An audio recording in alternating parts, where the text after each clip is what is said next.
International kidney gang, kidney खरीद फरोख्त का चौंकाने वाला खेल, किडनी खरीदने व बेचने के काले कारोबार ने न सिर्फ मानवता को शर्मसार करने वाला है, बल्कि देश व प्रदेश की सरकारें भी चौंक गईं। कई डॉक्टर, कार्मिकों मिलीभगत थी, जिसके चलते प्रदेश ही नहीं बल्कि देश व विदेश तक भी किडनी खरीदने व बेचने का काला कारोबार चल पड़ा। इस कारोबार में शामिल कतिये बदमाशों ने लाखों रुपए कमाए, लेकिन जब यह गोरख धंधा उजागर हुआ तो कोई शर्मिंदा है। डी विजया राजकुमारी की देखरेख में चल रहा किडनी गैंग गरीब लोगों की किडनी 4 से 5 लाख में खरीद कर 35 से 40 लाख रुपए में बेचता था। आप भी जानें कि गैंग के सदस्य भारत के ही नहीं बल्कि बांग्लादेश के लोगों को किस तरह अपने जाल में फांसकर अपने काम को अंजाम देते थे। रात के 9 बजे का समय होगा। दक्षिण पूर्वी दिल्ली के जसोला क्षेत्र में स्थित एक मुस्लिम ढाबे पर 3 लोग आए। तीनों शक्ल सूरत और पहनावे से बांग्लादेशी मुसलमान लग रहे थे। तीनों सांवले रंग के और 30 से 40 की उम्र के लपेटे में थे। इनके पहनावे और शक्ल सूरत से लग रहा था कि यह बहुत गरीब तबके के हैं। तीनों आकर खुले आसमान के नीचे लगी टेबल के इर्द गिर्द बिछी कुर्सियों पर बैठ गए। इन तीनों में से एक व्यक्ति काफी परेशान दिखाई दे रहा था। उसके चेहरे पर चिंता के भाव थे। वह गुमसुम भी था, जबकि उसके साथी के चेहरे खिले हुए नजर आ रहे थे। उनके बैठते ही एक वेटर उनके पास आकर अदब से बोला, क्या खाएंगे जनाब? 3 हाफ प्लेट कोरमा और रूमाली रोटी ले आओ। उनमें से एक व्यक्ति ने ऑर्डर दिया। वेटर वहां से चला गया तो परेशान सा दिखने वाला व्यक्ति फंसे स्वर में बोला, मैं कोरमा नहीं दाल खाऊंगा। कोरमा मेरे गले से इस हालत में नीचे नहीं उतरेगा। क्यों? ऑर्डर देने वाला व्यक्ति उसे घूरते हुए बोला, क्या तेरे गले का सुराख बंद हो गया है? ऐसी बात नहीं है इकबाल, बस मेरी इच्छा नहीं हो रही है। मुझे मालूम है तेरी इच्छा कोरमा खाने की क्यों नहीं हो रही है नूर। इकबाल ने गंभीर स्वर में कहा, तू किडनी देने के नाम पर परेशान और नर्वस हो गया है। हां, उस व्यक्ति का नाम नूर था, धीरे से बोला। मैं यहां इस लालच में आया था कि मुझे 5 से 6 हजार रुपए की नौकरी मिलेगी, लेकिन यहां लाकर वे लोग मेरी किडनी का सौदा कर रहे हैं। यह ठीक नहीं है। नूर, वो तुम्हारी नहीं, हम दोनों की भी तो किडनी मांग रहे हैं। हम तो नर्वस नहीं हैं। इकबाल नूर के कंधे पर हाथ रखकर बोला, हम तो खुशी खुशी अपनी किडनी देने को तैयार हो गए हैं। नूर ने भर्राई आवाज में कहा, तुम्हें अपने बीवी बच्चों से प्यार नहीं है। मैं अपने बीवी बच्चों को बहुत प्यार करता हूं। मैं उन लोगों के लिए जिंदा रहना चाहता हूं। इस बार तीसरा व्यक्ति, जिसका नाम शाकिर रहमान था, बहुत संजीदा होते हुए बोला, तुमसे ज्यादा मैं अपनी बीवी और नन्ही बेटी जैद से बहुत प्यार करता हूं नूर मियां, लेकिन मैं खुशी खुशी अपनी किडनी बेच रहा हूं। भाई नूर। एकाएक शाकिर खामोश हो गया। वेटर खाना लेकर आ रहा था, इसीलिए उसने अपनी बात बीच में छोड़ दी थी। वेटर खाने की प्लेटें लगाकर चला गया तो शाकिर ने कहा, भाई नूर, किडनी देने से कोई मरता नहीं है। इकबाल ने सिर हिलाकर शाकिर की बात का समर्थन किया। शाकिर की बात ठीक है नूर। देख, हर इंसान के शरीर में 2 किडनियां होती हैं। यदि इनमें से एक किडनी किसी वजह से खराब हो जाए तो इंसान फिर भी जीवित रह सकता है। कुछ पल खामोश रहकर उसने बात आगे बढ़ाई। अगर इंसान अपनी एक किडनी किसी को दे दे तो एक किडनी के सहारे वह अपनी शेष जिंदगी जी लेगा। अब मैं तुझे हम लोगों की जिंदगी की हकीकत से रूबरू करवाता हूं जो हम जी रहे हैं। देख, वहां बांग्लादेश में हम भूखों मर रहे हैं। बहुत कड़ी मेहनत करने के बाद किसी तरह अपने बच्चों के लिए बस रोटी लायक कमा पाते हैं। हमें किसी दिन काम नहीं मिलता तो बच्चे उस दिन भूख से बिलबिलाते हुए घुटने पेट से लगाकर सो जाते हैं। तब हम अपने आप पर लानत भेजते हैं कि क्यों इंसान के रूप में हम इस जमीन पर पैदा हुए। नूर, हर बरसात में हमारे घर के छप्पर टपकते हैं। तेज धूप में छप्परों से धूप छनकर अंदर घर में आती है तो बीवी बच्चे गर्मी से झुलसते रहते हैं। हम अपने बीवी बच्चों के ठीक से तन तक नहीं ढक पाए हैं। नाली के अंदर रेंगने वाले कीड़े मकोड़ों जैसी जिंदगी जी रहे हैं हम। इकबाल का गला भर आया। किसी तरह उसने खुद पर काबू पाया। कुछ क्षण रुकने के बाद वह बोला, हमें बांग्लादेश से भारत इसलिए लाया गया है कि हमें 8 से 10 हजार रुपए महीना की अच्छी नौकरी दिलवाई जाएगी। किंतु अब बात खोली गई है, हमारी किडनी वह मांग रहे हैं। मैं समझता हूं कि यह हमारे सौभाग्य की बात है। देख नूर, यदि हमें 8,000 की नौकरी मिल भी गई तो भी हम शान की जिंदगी नहीं जी पाएंगे। वह हमारी किडनी 7 या 8 लाख में खरीद रहे हैं। इतनी बड़ी रकम हमारी फटेहाल जिंदगी में खुशियों के रंग बिखेर देगी। हमारे बच्चे बीवी सुकून भरी जिंदगी जी लेंगे। अपनी किडनी बेचकर हम अच्छे पिता और अच्छे शौहर होने का हक अदा करेंगे दोस्त। नूर को बात समझ आ गई थी। वह भर्राए स्वर में बोला, अपने बीवी बच्चों के लिए मैं कुर्बानी देने को तैयार हूं। चलो खाना खाते हैं, कोरमा ठंडा हो रहा है। नूर की बात पर इकबाल और शाहिद मुस्कुराने लगे। अब वे अपनी अपनी प्लेट सरकाकर इत्मीनान से खाना खाने लगे थे। उन तीनों ने अभी खाना खाकर प्लेटें सरकाई ही थीं कि एक फटेहाल व्यक्ति ने आकर इकबाल के पैर पकड़ लिए। अरे अरे, ये क्या कर रहे हो भाई? इकबाल घबराकर बोला, मेरे पांव से क्यों लिपट रहे हो? आप मेरा बेड़ा पार कर सकते हैं माई बाप। वह व्यक्ति गिड़गिड़ाकर बोला, मैं। इकबाल ने उससे पैर छुड़ाने की कोशिश करते हुए कहा, क्या तुम भूखे हो? नहीं जनाब, रोटी तो मुझे कहीं भी हाथ फैलाने पर मिल जाती है। मुझे पेट की भूख नहीं है। तब क्या चाहिए तुम्हें? इकबाल ने उसे उठाकर अपने पास पड़ी कुर्सी पर बिठाकर पूछा। मैंने अभी अभी आप लोगों की बातें सुनी हैं। उसकी बात पर तीनों चौंक कर उसे हैरानी से देखने लगे। क्या सुना है तुमने? कुछ क्षण खामोश रहने के बाद इकबाल ने उस व्यक्ति से पूछा, आप लोग अपनी किडनी बेच रहे हैं। वह व्यक्ति गंभीर स्वर में बोला, मैं बहुत परेशान हूं। मैं भी अपनी किडनी बेचना चाहता हूं। भीख मांगते हो? तुम्हें किडनी बेचने की क्या जरूरत आ पड़ी? नूर ने हैरानी से पूछा। काम नहीं मिल रहा है भाई साहब, इसलिए अपना और बीवी बच्चों का पेट भरने के लिए भीख मांगने की नौबत आ पड़ी है। मेरी बीवी को कैंसर है। डॉक्टर कह रहे हैं कि यदि अच्छे हॉस्पिटल में इलाज करवाओगे तो बच सकती है। मैं किडनी बेचकर बीवी का इलाज करवाऊंगा। ओह! नूर के मुंह से आह निकली। तुम भी हमारी तरह जरूरतमंद हो भाई। क्या नाम है तुम्हारा? मेरा नाम माजिद है, उस व्यक्ति ने बताया। देखो माजिद भाई, हम बांग्लादेशी हैं। चटगांव से हमें रोकोन लेकर आया है। वैसे जहां हम ठहरे हैं उसका मालिक रसेल है। तुम रसेल से मिलो। मैं उसे नहीं पहचानता। हम दूर से दिखा देंगे। तुम अपने बूते पर रसेल से बात करना, हमारी ओर न देखना। न यह बताना कि तुमने हम लोगों की बातें सुनी हैं इसलिए किडनी बेचने आए हो। ठीक है भाईजान, माजिद ने सिर हिलाकर कहा। कुछ देर तक वहां खामोशी रही। वह वेटर द्वारा खाने का बिल लाने की बाट जोह रहे थे। वेटर जब नहीं आया तो इकबाल झुंझलाकर बोला, मैं देखता हूं, क्या पता बिल काउंटर पर देना होता हो। देख लो। नूर ने कहा, बिल शायद काउंटर पर ही देना होगा। इकबाल उठकर काउंटर की तरफ चला गया। एक बात बताओ नूर भाई, माजिद आगे की ओर धीरे से बोला, ये लोग तुम्हें किडनी बेचने के बदले में कितने रुपए देंगे? तय नहीं हुआ है, शायद 7 से 8 लाख मिलेगा एक किडनी का। नूर ने बताया। ठीक है, मैं भी 8 लाख मांगूंगा। माजिद ने खुश होकर कहा, मेरी बीवी के इलाज में 5 लाख भी लगा तो भी 3 लाख मेरे पास बच जाएगा। उन रुपयों से कोई धंधा खोल लूंगा। इकबाल पेमेंट करके लौट आया तो सभी उठकर खड़े हो गए। माजिद, तुम चुपचाप हमारे पीछे आओ। जिस फ्लैट में हम जाएंगे वहां तुम भी आ जाना। रसेल कौन है ये तुम्हें वहां इशारे से मैं दिखा दूंगा। ठीक है भाईजान। वे तीनों उस ओर बढ़ गए जहां उन्हें एक फ्लैट में लाकर ठहराया गया था। थोड़ी ही देर में वे तीनों फ्लैट में पहुंच गए। माजिद उन लोगों के पीछे पीछे साये की तरह लगा रहा। वह भी फ्लैट में आ गया। तुम कौन हो? यहां कैसे घुस आए हो? एक कड़कता स्वर वहां गूंजा। माजिद अपनी जगह ठिठक गया। क्षण भर बाद ही उसे अपनी ओर एक पतला सा व्यक्ति आता दिखा। उसके चेहरे पर सख्ती दिखाई दे रही थी। नूर धीरे से माजिद के पास से गुजरा और फुसफुसाकर बोला, यही है रसेल। रसेल ने यह नहीं देखा। वह माजिद की तरफ बढ़ रहा था। माजिद के सामने आकर वह रुक गया। कौन हो तुम? उसने गुर्राकर पूछा। मेरा नाम माजिद है साहब, बहुत परेशान हूं।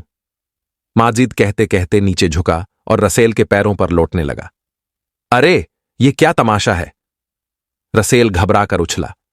वह माजिद से दूर जाकर खड़ा हुआ और जोर से बोला, तुम उठकर खड़े हो जाओ और बताओ तुम्हें क्या परेशानी है। माजिद उठकर खड़ा हो गया। उसकी आंखों में एकाएक आंसू चमके। भर्राए गले से वह बोला, मेरी बीवी कैंसर से जूझ रही है जनाब, उसे बचा लीजिए। मैं डॉक्टर नहीं हूं दोस्त। रसेल कुछ नरम पड़ गया।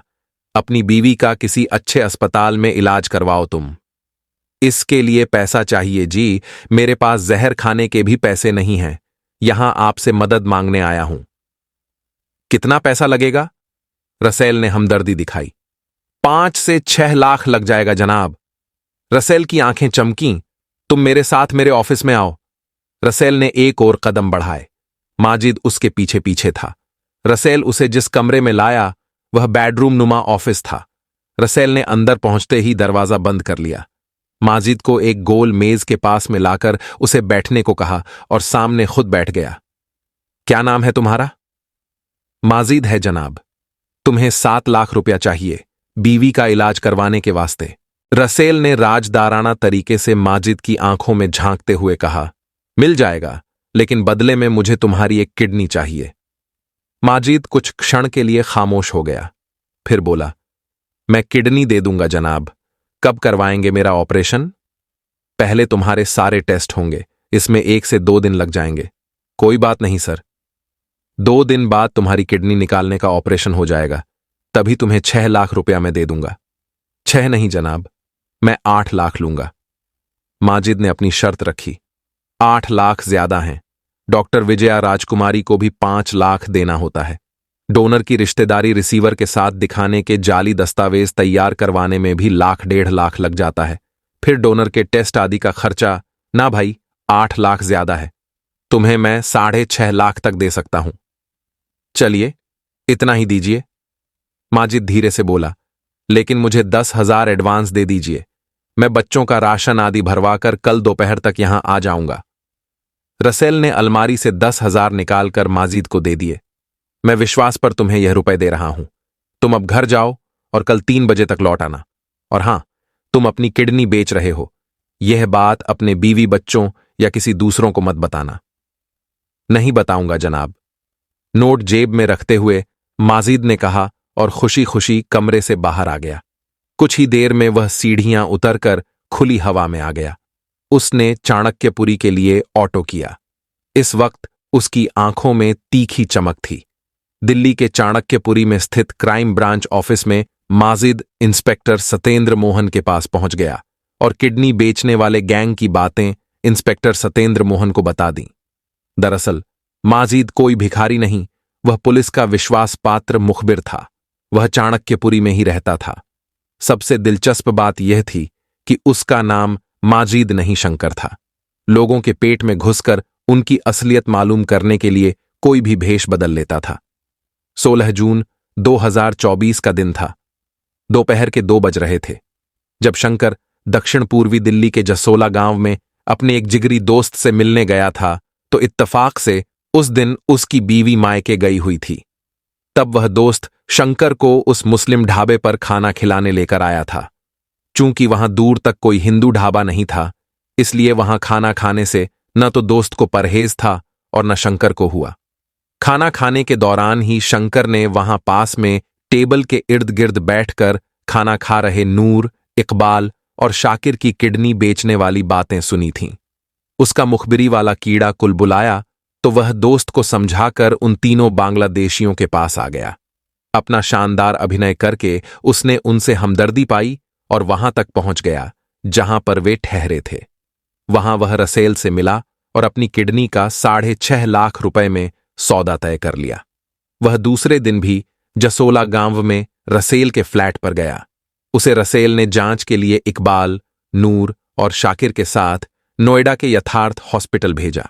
उन्हें रसेल का एक व्यक्ति गाइड कर रहा था जिसका नाम रतेश पाल था।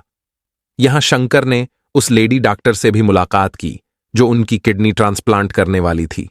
उसका नाम डॉक्टर डी विजया राजकुमारी था। वह चेन्नई की रहने वाली थी। ज्यादा पैसा कमाने के लिए वह कई अस्पतालों में विजिटिंग कंसल्टेंट के तौर पर काम करती थी। अपोलो अस्पताल प्रबंधन ने उसकी अवैध गतिविधियों के चलते उसे अस्पताल से सस्पेंड कर दिया था। रसेल से उसके काम करने का तरीका और उसके गैंग मेंबर के बारे में मालूम करके शंकर क्राइम ब्रांच ऑफिस पहुंचा था। उसने इंस्पेक्टर सतेंद्र मोहन को जब किडनी रैकेट के विषय में बताया तो वह हैरान रह गए।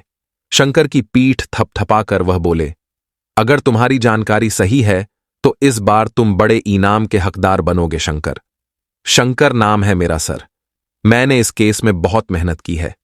यदि आप जसोला गांव के उस फ्लैट पर छापा मारेंगे तो वहां किडनी सौदागर और वे गरीब बांग्लादेशी मिल जाएंगे जिन्हें नौकरी दिलाने के बहाने यहां लाया गया है। वह 5-5 लाख में अपनी किडनी का सौदा कर चुके हैं। शंकर कुछ क्षण के लिए खामोश हुआ, फिर बोला, कल या परसों तक उन तीनों की किडनियां निकाल ली जाएंगी सर। मैं चाहता हूं उन गरीबों की किडनी न निकलने पाए। नहीं निकाल पाएंगे शंकर, मैं वादा करता हूं, लेकिन उन्होंने अपनी किडनी बेचने का गुनाह किया है। वह जायज तरीका नहीं है किडनी देने का। भारतीय कानून कहता है कि किडनी लेने वाला और देने वाला आपस में सगे रिश्तेदार होने चाहिए। किसी दूसरे से किडनी लेना कानूनन जुर्म है। उनके जाली कागजात बना दिए गए हैं सर। वे लोग बहुत बड़े रैकेट को चलाकर लाखों रुपए कमा रहे हैं। इस गैंग को पकड़ना बहुत जरूरी है। हां, वे पकड़े जाएंगे, तुम बेफिक्र रहो। तुम बाहर बैठो, मैं अफसरों से बात करके आगे की योजना बनाता हूं। ओके सर, शंकर ने कहा और सीटी बजाता हुआ कमरे से बाहर निकल गया। इंस्पेक्टर सतेंद्र मोहन ने क्राइम ब्रांच के एसीपी रमन लांबा से संपर्क करके शंकर द्वारा बताई गई किडनी रैकेट की जानकारी दे दी। एसीपी ने इसे गंभीरता से लिया और तुरंत इस पर सख्त एक्शन लेने के लिए इंस्पेक्टर सतेंद्र मोहन को निर्देश दे दिए। साथ ही यह भी कहा कि इस मामले में डीसीपी अमित गोयल से भी बात कर लें। उनकी परमिशन इस इंटरनेशनल किडनी रैकेट के मामले में जरूरी है। इंस्पेक्टर सतेंद्र मोहन ने डीसीपी अमित गोयल से बात करके उन्हें सारी जानकारी दी। डीसीपी साहब ने किडनी रैकेट चलाने वाले गिरोह पर रात ही को रेड डालने के लिए एक टीम का गठन कर दिया। इस टीम में inspector Satendra Mohan, ASI Samay Singh, Ashish Kumar Sharma, ASI Shailendra Singh, Rakesh Kumar, head constable Ramkesh, Surendra Singh, Shakti Singh, Varun Kumar, constable Naveen Kumar आदि को शामिल किया गया। टीम का नेतृत्व एसीपी रमन लांबा कर रहे थे। उन्होंने सभी को कमरे में बुलाकर मीटिंग की। सभी को निर्देश दिया कि वह रेड के दौरान सजग और चौकन्ने रहें। यह गैंग बचाव में उन पर फायरिंग भी कर सकता है। रात को क्राइम ब्रांच की पूरी टीम वैन में सवार होकर जसोला गांव पहुंच गई। सावधानी से उन्होंने वैन एक अंधेरी जगह रोकी और उतरकर पैदल ही जसोला गांव में दाखिल हो गए। उनके साथ मुखबिर शंकर भी था। वह पूरी टीम को रास्ता दिखा रहा था। रसेल के फ्लैट को दिखाकर शंकर नीचे ही रुक गया। क्राइम ब्रांच की टीम तेजी से ऊपरी मंजिल की तरफ बढ़ गई। ऊपर के फ्लैट में हट्टे कट्टे व्यक्तियों को घुसते देखकर सभी सकपका गए। इंस्पेक्टर सतेंद्र मोहन ने ऊंची आवाज में कहा, जो जहां है वहीं अपने हाथ सिर से ऊपर उठा ले। हम क्राइम ब्रांच से हैं। कोई भागा या होशियार बना तो उसकी खोपड़ी उड़ा दी जाएगी। उनकी धमकी काम कर गई। सब अपनी जगह हाथ उठाकर खड़े रह गए। यहां रसेल रोकोन के अलावा 5 बांग्लादेशी व्यक्ति हिरासत में लिए गए। वह डोनर और किडनी खरीदने वाले व्यक्ति थे। रसेल मुख्य आरोपी था। यह किडनी रैकेट वहीं चला रहा था। उसके साथ ही रोकोन, रितेश पाल और इफ्ती बांग्लादेश और नॉर्थ ईस्ट स्टेट त्रिपुरा आदि के डायलिसिस सेंटरों में घूमते थे और गरीब बांग्लादेशी युवकों को नौकरी का झांसा देकर दिल्ली में बुलाते थे। यहां उनके पासपोर्ट छीनकर उन्हें किडनी बेचने को मजबूर करते थे। गरीब बांग्लादेशी व्यक्ति 5 से 6 लाख के लालच में अपनी एक किडनी बेचने को तैयार हो जाता था। इस किडनी को जरूरतमंद अमीर व्यक्ति को 25 से 30 लाख में बेचा जाता था। कभी कभी अमीर व्यक्ति जिसकी दोनों किडनियां खराब हो चुकी होती हैं, वह अपनी जिंदगी बचाने के लिए 60 से 70 लाख रुपया दे देता था। इस गैंग का किडनी ट्रांसप्लांट में 2019 से जो डॉक्टर साथ दे रही थी, उसका नाम डी. विजया राजकुमारी था। वह सीनियर कंसल्टेंट और ट्रांसप्लांट सर्जन है। 15 साल पहले जूनियर डॉक्टर के तौर पर उसने इंद्रप्रस्थ अपोलो हॉस्पिटल में ज्वाइन किया था। क्राइम ब्रांच टीम फ्लैट से 3 लोगों को गिरफ्तार करके अपने साथ क्राइम ब्रांच चाणक्यपुरी ऑफिस में लेकर आई। इस टीम ने 3 बांग्लादेशी व्यक्तियों को पीछे की बिल्डिंग से हिरासत में लिया गया। ये वही 3 बांग्लादेशी थे जो मुखबिर को मुस्लिम ढाबे में टकराए थे। इनके बारे में हम पहले ही बता चुके हैं। इनको हम नूर, इकबाल और शाहिद के नाम से जानते हैं, लेकिन इनकी असली पहचान छिपाने के लिए ये नाम रखे गए थे। इनके वास्तविक नाम क्राइम ब्रांच टीम की पूछताछ में सामने आए इस प्रकार थे। मोहम्मद तारिकुल इस्लाम 24 वर्ष, निवासी चारुम्बाबांद, दिनाजपुर, बांग्लादेश। सुजीत सुत्रोडार पुत्र ओमोल सुत्रोडार 28 वर्ष, निवासी नेत्रोकोना, बांग्लादेश। ये दोनों किडनी डोनर थे। एक मोहम्मद जोनी 32 वर्ष, पुत्र मोहम्मद इदरीस, निवासी हाथाजारी, जिला चीटागांव, बांग्लादेश। दूसरा सुजान बरुआ 50 वर्ष, पुत्र बाबुल बरुआ, निवासी रावजान, जिला चीटागांव, बांग्लादेश। तीसरा रहीमा बेगम 52 वर्ष, पत्नी नूरुद्दीन, निवासी थाना जलालाबाद, सिलहट, बांग्लादेश। ये तीनों अपनी किडनी खराब बता रहे थे। भारत में इन्हें डोनर दिलवाने के लिए इफ्ती और रोकोन यहां लाए थे। इन्हें 25 लाख रुपए प्रति किडनी के हिसाब से देने थे। इसके लिए इफ्ती ने रसेल से इनकी बात करवा दी थी। रसेल इस किडनी गैंग का मुख्य आरोपी था। उसका साथी रितेश पाल त्रिपुरा का रहने वाला था। रितेश पाल 12वीं पास था। यह रसेल, सुमोन और रोकोन के साथ बांग्लादेश से मरीजों और डोनर को भारत लाने में मदद करता था। मोहम्मद शारिक उत्तर प्रदेश का निवासी था। इसने बीएसएससी की पढ़ाई की थी। मेडिकल लैब तकनीशियन का कोर्स कर रखा है। रोगियों और किडनी दानदाताओं की प्रत्यारोपण फाइलों के संबंध में निजी सहायक विक्रम और डा विजया के साथ तालमेल बनाता था। उत्तराखंड का मूल निवासी विक्रम सिंह 12वीं पास था। वर्तमान में फरीदाबाद में रहता है। यह डॉक्टर विजया का सहायक है। किडनी ट्रांसप्लांट का काम डा डी विजया राजकुमारी सीनियर कंसल्टेंट का था। वह सर्जन है। किडनी की अदलाबदली वही करती थी। यह पता चलते ही उसे गिरफ्तार कर लिया गया था। उसका सहायक विक्रम सिंह, मोहम्मद शाकिर, रितेश पाल, सुमोन भी क्राइम ब्रांच की गिरफ्त में आ गए। डॉक्टर डी विजया राजकुमारी ने पूछताछ में बताया कि डोनर और रिसीवर का किडनी ट्रांसप्लांट यथार्थ हॉस्पिटल, ग्रेटर नोएडा में करती थी। पता चला कि इस अस्पताल में पिछले 2 सालों में 20 से अधिक किडनियां ट्रांसप्लांट हुईं। डॉक्टर विजया दिल्ली से 6 सदस्यों की टीम लेकर किडनी ट्रांसप्लांट के लिए नोएडा जाती थी। एक ट्रांसप्लांट का वह 5 लाख रुपए लेती थी। गैंग द्वारा 34 प्रत्यारोपणों की पुलिस पहचान कर चुकी थी। 1 सप्ताह तक की गई छापेमारी में पुलिस 8 लोगों को गिरफ्तार कर चुकी थी।